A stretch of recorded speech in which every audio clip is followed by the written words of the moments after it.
Croeso mawr, a big welcome to the Leanne Wood podcast. On this episode, my guest is Dylan, not his real name, from Cannabis Industries Wales.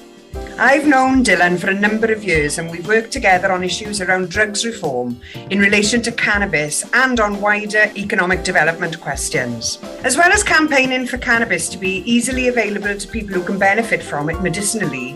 Dylan is also working more widely on the benefits of hemp as a product that can help Wales with our green economic development. Diolch, thank you for joining me on the podcast, Dylan. Can I first ask you, what are the aims of Cannabis Industries Wales? What exactly are you trying to achieve? The aims of it really, it's an informal organisation and a way for us to bring people together who are interested in seeing progress being made in Wales in this policy area. So it's a means by which we can bring clinicians, professions, industry, policy wonks, I think they're often described as, politicians and people who are directly affected by the existing arrangements and the problems that presents to them. So it's a way of bringing a variety of stakeholders together to be able to further the conversation, recognising that there's no one set of stakeholders in that mix who can really affect change. What does change look like? What are you trying to do here? Fundamentally, I mean, outside of cannabis is to seek to see a repeal of the Misuse of Drugs Act, which has, been responsible for the deaths and incarceration of hundreds of thousands of people over its 50-year inception. And it's the construct of that act which has led us to where we currently are today, in this really bizarre situation where the UK government claim that medicinal cannabis has been made available. But in reality, I think only 2 NHS prescriptions have been issued for children with intractable epilepsy, and everybody else has to fork out to obtain cannabis medicines through a private prescription via private clinics. Well, many of the conditions for which cannabis is used are long-term health conditions. And it's really important for people to hear that cannabis is not a cure. It doesn't cure all. It has therapeutic value. And if you have a long-term medical condition which is benefited by cannabis, for example, MS, then you have to use cannabis every day routinely in order to gain relief from that condition. And if your only avenue is through private prescription and private clinic, that probably still forces an awful lot of people back onto the black market. But we've got Sativex in Wales, haven't we? So why isn't that enough? Wales is actually remarkably progressive when it comes to its views on cannabis as a medicine and for other uses. Sativex is a whole plant extract. It's a mix of THC and CBD, 2 of the principal active compounds in cannabis. It's not as effective as what people describe as raw cannabis, because effectively it's been watered down. It's been made into a proprietary mix, a ratio of 1-to-1 THC and CBD. It's prescribed in Wales for multiple sclerosis, and as well, I believe it's allowed to be prescribed for things like sickness with chemotherapy. One of the challenges with that is that actually a lot of MS sufferers find that it only gives relief for a short period of time. They actually need access to a medicine with a higher proportion or a different ratio of those cannabinoids. So they may need a higher THC component to their medicine than Sativex is able to offer them. Cannabis has been legalised in many countries now. Isn't it just a matter of time before it's legalised here? And are there examples elsewhere in the world where they've got the policies right on this? There's loads of countries where they've got the policy better than the UK. I'm far more pessimistic about it being a matter of time. I think the UK will be embarrassed into it by being one of the last standing Western democracies to not make cannabis available to adults who wish to use it for purposes other than treating a condition. We've proved that by the fact that we don't let kids who suffer severe brain injuries on a daily basis multiple times a day, we don't offer them access to a medicine that could prevent that. It just seems sick to me. So I think what we're seeing across the world now is an experiment in public policy. And we're seeing different countries try to wrestle with how they step back from having told their citizens for 50 years or more that cannabis is this deadly psychotic-inducing drug that if we couldn't possibly let the population have unfettered access to it, because we'd end up in hell, or we'd create this social nightmare. And look what's happened where countries have taken that step. None of that has happened. I think places like Uruguay have got really good, sensible legislation. So in Uruguay, the government have controlled the overarching supply model in terms of the retail. So you can buy cannabis in Uruguay over the counter. You are limited in what you can buy by strength and range. However, what they've sensibly recognised is you can't outlaw elements of it. Cannabis is either legal and available or it isn't. And if it isn't, like in Canada, you're going to drive the black market. You're going to create a niche for the black market to operate in. What Uruguay did, and something that we really would get behind, is they've enabled access to other forms of cannabis, higher strength preparations and oils through cannabis social clubs. And so in Uruguay, it's perfectly legal to grow your own cannabis. Not everybody is able to or wants to, but in Uruguay you can. So if you have a specific preference, you're able to grow that type of cultivar. You can access a milder form, if you like, through, I think they're in like pharmacy type vendors, or you can join a cannabis social club and access a more diverse range of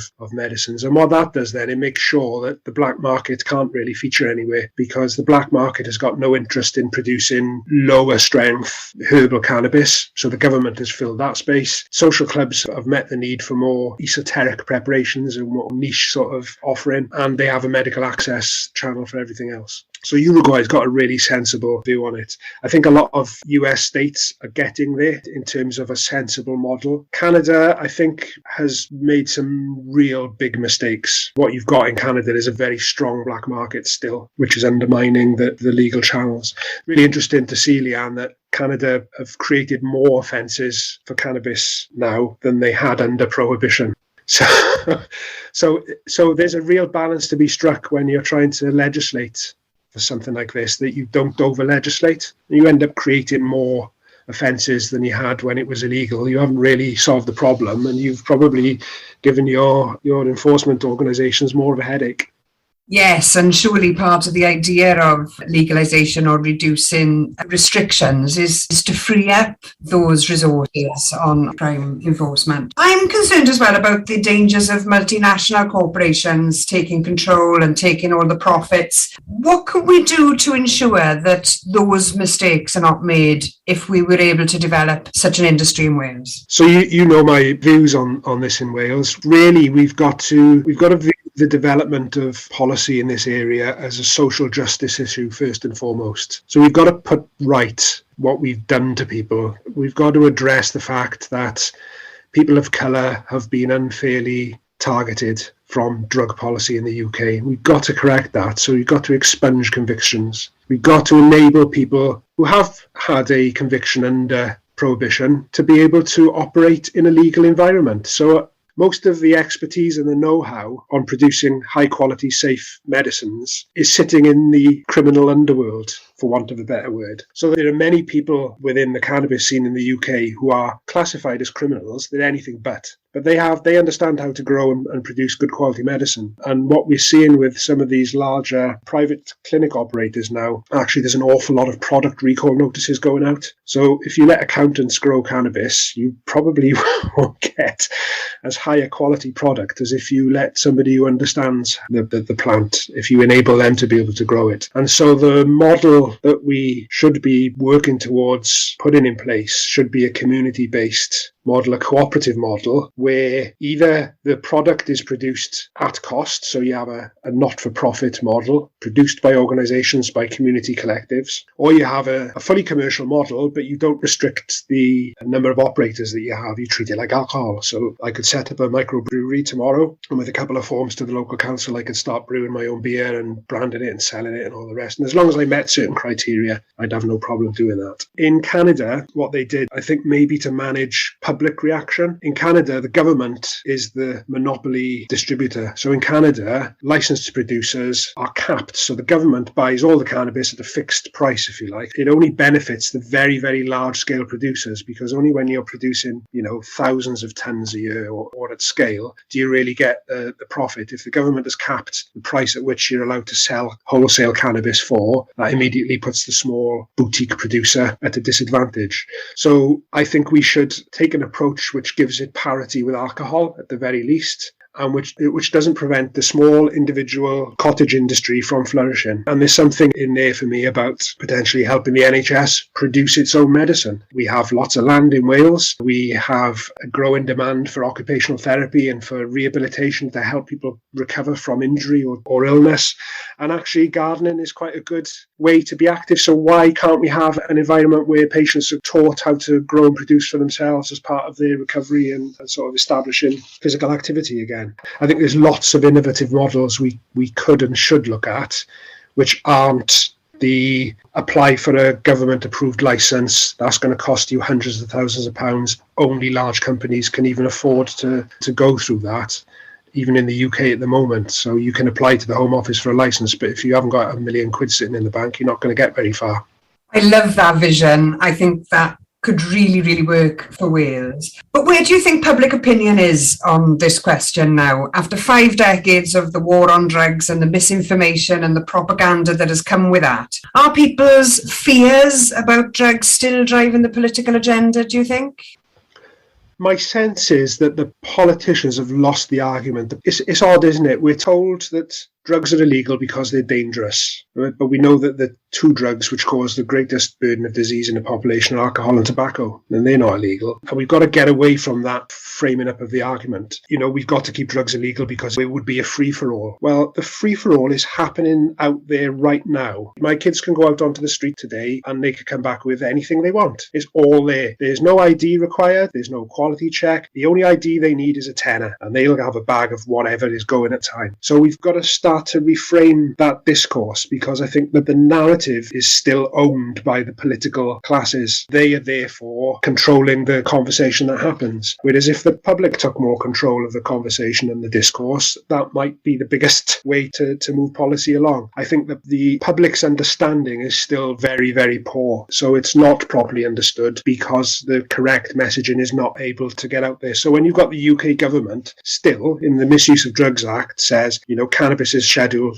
1 drug because it still has under that act no medicinal value, and in direct contradiction to that act, the UK government is saying, but we've made medicinal cannabis available. It confuses the public. The public think there's a difference between street cannabis and medicinal cannabis. It's the same cannabis. There's no difference. It's not a different thing. It's exactly the same thing. The only difference is one is grown with a license and a Home Office approval, and the other one isn't. And the ones which aren't, it just means there's no quality control. So we don't have the ability to test product and to assure patients of what's in what they're buying illegally at the moment. So I think if you ask most members of the public, they would all agree that, you know, why don't we just regulate it, collect the tax and make it safe?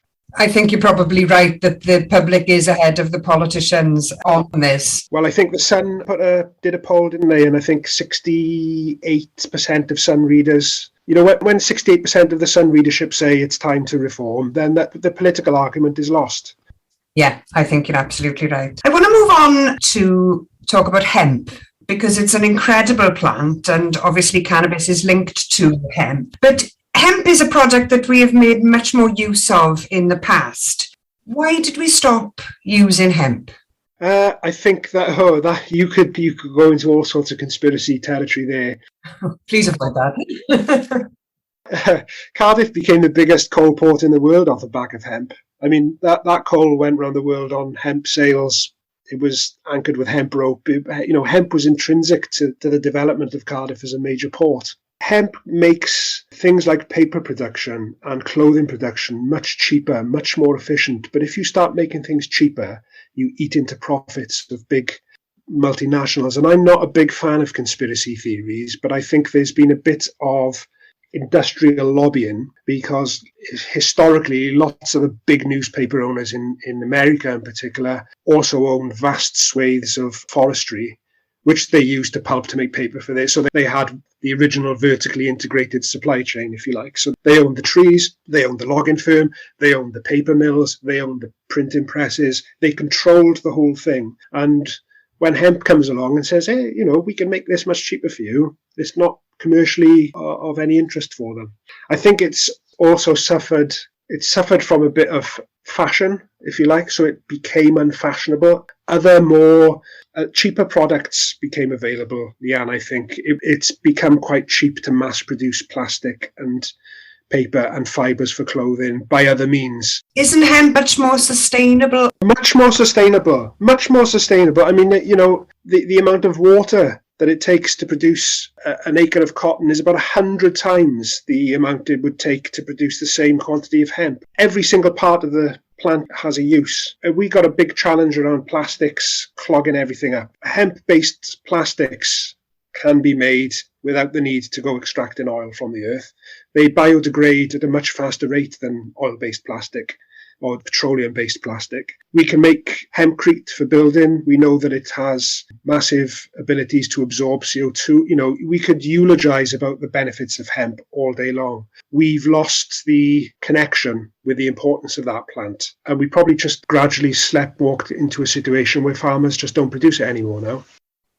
But it could be not just a benefit to the Welsh economy, but it could also be a huge benefit in terms of climate change as well. Why are we not doing this? Because it's tangled up in the fog, I guess, the mystique that's been created around the dangers of cannabis.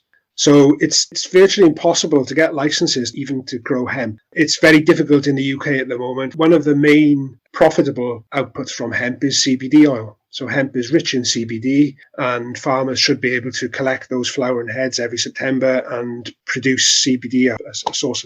There's all sorts of hoops that people have to now jump through in order to be able to produce what is a perfectly safe product that's impossible to overdose from. But we've created a situation where hemp farmers are literally leaving it rot in the fields, the handful that we have got in the UK.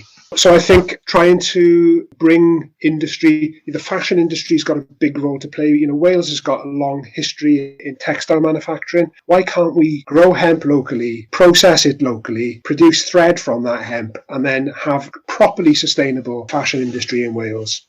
We've lost it because the population is addicted to cheap fashion and instant fashion and £3 t-shirts they can buy online. You're not going to produce a hemp t-shirt for £3. You could maybe produce one for £13 and you'd wear that for a lot longer and many more years than you would the £3 item. So I don't know how you bring that back. But I think there's a pressing need to better engage with farming unions, with rural departments in government, and focus that conversation not about cannabis, but about the industry of hemp and the production of hemp for industrial purposes. And those purposes range from building materials to plastics to paper and fibres and ultimately medicine.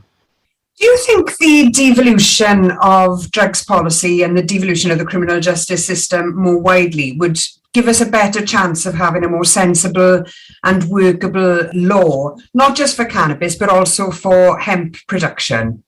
Absolutely. If Wales had control over its criminal justice affairs, I think we would be living in a much safer, happier country. We certainly wouldn't be watching our children die of heroin overdoses in prison. We certainly wouldn't be watching our kids becoming addicted to spice and all sorts of other things, which are now here as a direct result of prohibition. They're not here because the criminal underclass has decided to do this. They're here because of prohibition. And so I think if we had control of our criminal justice system, I would like to think that we would realise that locking people up just because they've chosen to use a substance, that, I've never been able to square that. How can you criminalise somebody for choosing to alter their state of mind or the way they feel? The premises, the basis on which those arrests are made are wrong. So I would like to think that if Wales had direct control over that, it could set an evidence-based policy. It'd be lovely if, after hearing for the last 2 years, guided by the evidence, the experts, we follow the evidence. Not that evidence. We won't follow the evidence about drug policy. It would be refreshing to see an administration take an evidence-based approach. And we'd have a radically different country, I think, as a result. That would be a brilliant development, and that is something that people can concretely campaign for. If people want to campaign for a change in the law, aside from campaigning for the devolution of the criminal justice system, what can they do? It's very difficult. I've been on all sides of this, from the marching down the road holding banners to sitting in front of my MP to speaking to AMs like yourself and just trying to do whatever I can as an individual to progress the cause. I think we're not going to get change by organising protests and marches. Yeah, they're great for raising awareness, but they've happened every year for the last 50 years and they haven't moved the conversation on.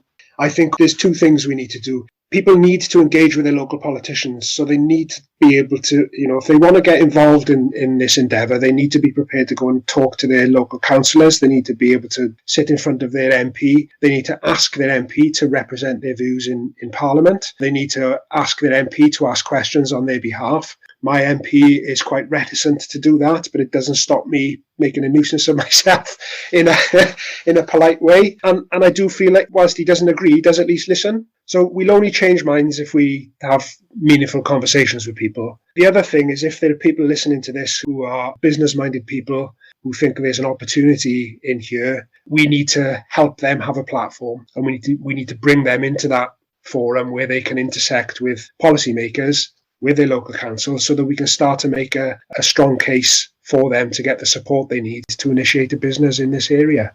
How can they get in touch with you? Also, they can contact us. If they go onto Twitter, just look for the Cannabis Industry Wales. It's quite a quiet Twitter account, but we do check the messages in there frequently. Or they can email us info@Cannabis Industry Wales or cannabisindustries.wales. Twitter's probably the easiest way if they drop us a DM on there. We either involve them in an event or invite them to one, or signpost them to somebody in their local area. We've got quite a nice little network developed in Wales now. So from all four corners, we can probably signpost people to something going on in their locality.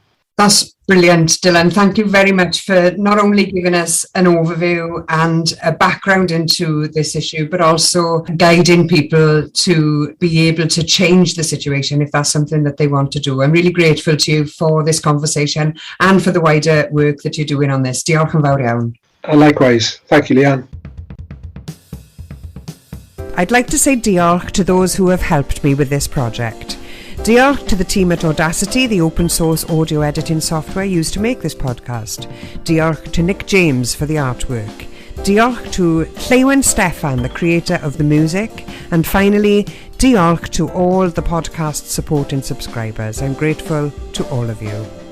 I'm looking for support to continue to make these podcasts. You can become a supporting subscriber by checking out my Patreon page. You have been listening to the Leanne Wood Podcast.